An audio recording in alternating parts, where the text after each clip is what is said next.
Welcome to Present Poetry. I'm your host, Erin Crittenden, and all poems within this podcast are either public domain or used with permission from the author or the author's estate.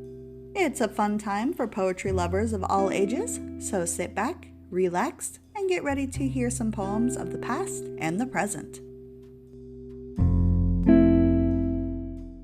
This week's featured poet is Anne Hunter. Anne Hunter was born to Robert Boyne Home, a surgeon of Greenlaw Castle, Berwickshire, in 1742.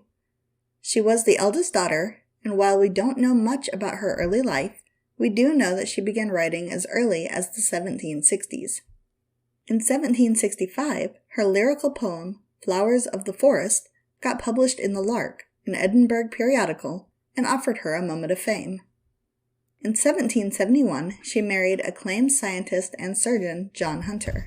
They eventually had 4 children, and Anne would go on to host elaborate salons with the chief literary personalities of her time. Those parties would introduce her to the Blue Stocking Girls, a group of women who would become Anne's friends. They encouraged her poetry, and she eventually published a collection in 1802, but received little acclaim. One critic even said that her poetry had no depth of thought, but rather a natural feeling of expression that may make them worth reading. After her husband's death in 1793, Anne fell on hard times until the combined efforts of Parliament and her son-in-law bailed her out of debt and set her up for retirement in London, where she lived until her death in 1821. We are reading from The Modern Scottish Minstrel, an anthology of poetry compiled by Charles Rogers, LLD, and published somewhere around 1855.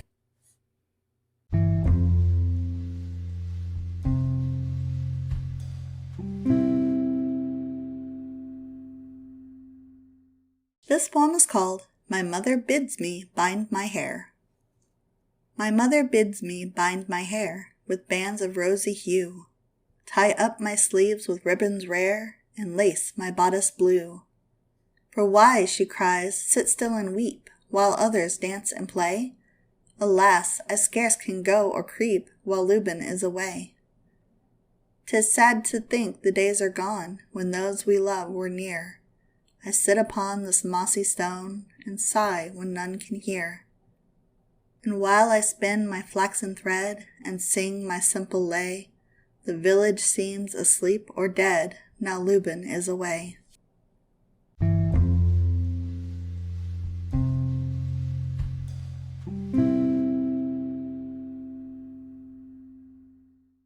This poem is called The Season Comes When First We Met. The season comes when first we met, but you return no more. Why cannot I the days forget, which time can never restore? O days too sweet, too bright to last, are you indeed forever past?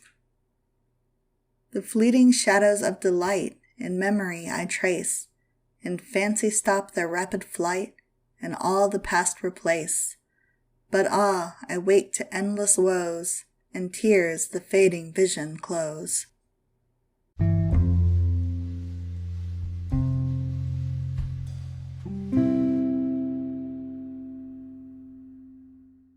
This poem is called The Lot of Thousands. When hope lies dead within the heart, by secret sorrow close concealed, we shrink lest looks or words impart what must not be revealed. 'Tis hard to smile when one would weep, to speak when one would silent be, to wake when one should wish to sleep, and wake to agony.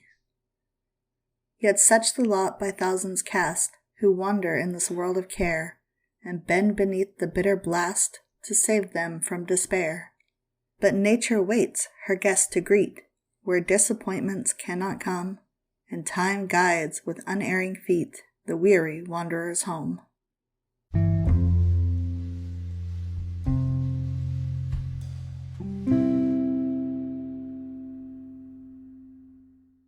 This poem is called Dear to My Heart as Life's Warm Stream. Dear to my heart is life's warm stream, which animates this mortal clay.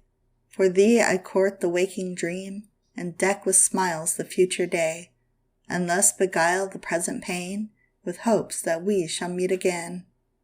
Yet will it be as when the past twined ever joy and care and thought, and o'er our minds one mantle cast of kind affections finally wrought? Ah no, the groundless hopes were vain, for so we never can meet again. May he who cleansed thy tender heart deserve its love as I have done, for kind and gentle as thou art, if so be loved, thou fairly won. Bright may the sacred torch remain, and cheer thee till we meet again.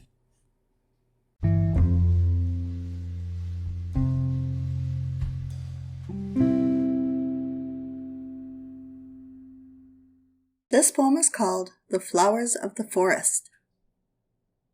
Adieu, ye streams that smoothly glide through mazy windings o'er the plain. I'll in some lonely cave reside, and ever mourn my faithful swain. Flowers of the forest was my love, soft as the sighing summer's gale, gentle and constant as the dove, blooming as roses in the vale. Alas, by Tweed my love did stray, for me he searched the banks around, but ah, the sad and fateful day, my love, the pride of swains, was drowned. Now droops the willow o'er the stream, pale stalks his ghost in yonder grove, dire fancy paints him in my dream, awake, I mourn my hopeless love.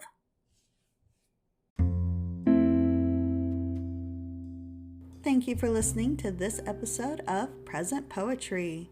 If you enjoyed it, please leave us a review, share us on social media, or subscribe so you never miss an episode. If you would like to learn more about the featured poet, or you would like your work featured on the podcast, please check out the links in the show notes. Thank you again for listening, and I hope you all have a wonderful day. Bye-bye.